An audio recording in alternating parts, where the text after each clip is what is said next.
थकित को शांति का वचन भाई भगत सिंह के द्वारा नवंबर 5। परंतु मैं तुमसे यह कहता हूँ कि अपने बैरियों से प्रेम रखो और अपने सताने वालों के लिए प्रार्थना करो।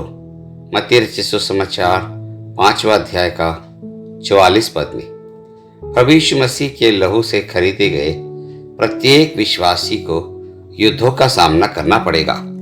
एफिसियों 6 अध्याय 12 पद के अनुसार हमारा मसीह जीवन एक महान युद्ध है। जो जय पाए वो सब वस्तुओं का वारिस होगा। इसीलिए परमेश्वर हमारे जीवन में कई परीक्षाओं को आने देता है। विश्वासियों की नाई हमें जीवन भर किसी न किसी संघर्ष का सामना करना पड़ता है।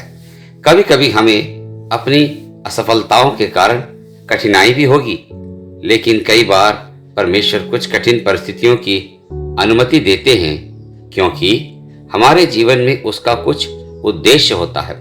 परमेश्वर के लोगों की नाई हमें कई कठिनाइयों और परीक्षाओं का सामना करना पड़ता है। इन अंतिम दिनों में कई विश्वासियों को किसी न किसी युद्ध से होकर जाना पड़ता है। अय्यूब जैसा एक धर्मी व्यक्ति भी बहुत कष्टों से गुजरा। वह अपने बच्चों के एक पापमय विचार के लिए भी परमेश्वर को बलिदान चढ़ाता था। फिर भी परमेश्वर ने उसे कई दुखद अनुभवों से गुजरने दिया। कुछ ही घंटों में उसने कई आपदाओं के कारण अपना सब कुछ खो दिया। कुछ इमारत गिर गई और उसके सभी बच्चे मर गए। उसकी सारी भेड़ बकरियां और मवेशी नष्ट हो गए। शास्त्र में बताता है कि सब कुछ परमेश्वर के ज्ञान के साथ ही हुआ। वह बहुत ही महान और धनी व्यक्ति था। उसके पास किसी चीज की कमी नहीं थी। उसके पास सब कुछ बहुतायत से था।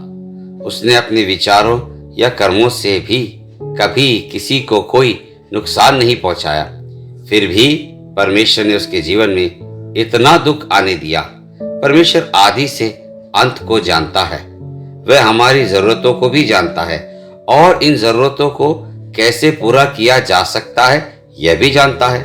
परमेश्वर ने उसे अपनी इच्छा के अनुसार प्रार्थना करना सिखाया। अय्यूब का शरीर घावों से भरा था।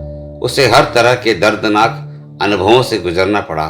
उसके सिर से लेकर पैरों के तलवे तक उसके शरीर का हर अंग गंभीर पीड़ा से होकर गुजरा। उसकी पत्नी ही ने उसे प्रताड़ित किया।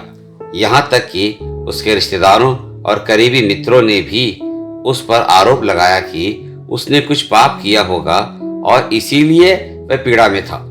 किसी ने उसे सहानुभूति नहीं दिखाई। जब अय्यूब ने अपने मित्रों के लिए प्रार्थना की तो उसे उसके सारे कष्टों से छुटकारा मिल गया। जब अय्यूब ने अपने मित्रों के लिए प्रार्थना की तब यहोवा ने उसका सारा दुख दूर किया और जितना अय्यूब का पहले था उसका दुगना यहोवा ने उसे दे दिया।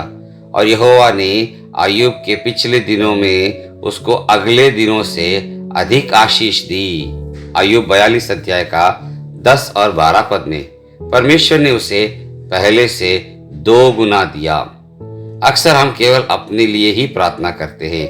हम अपने शत्रुओं के लिए प्रार्थना करने में कितना समय लगाते हैं। परमेश्वर चाहता है कि हम सबके लिए प्रार्थना करें। हम न्यायी नहीं पर परमेश्वर के सहकर्मी हैं।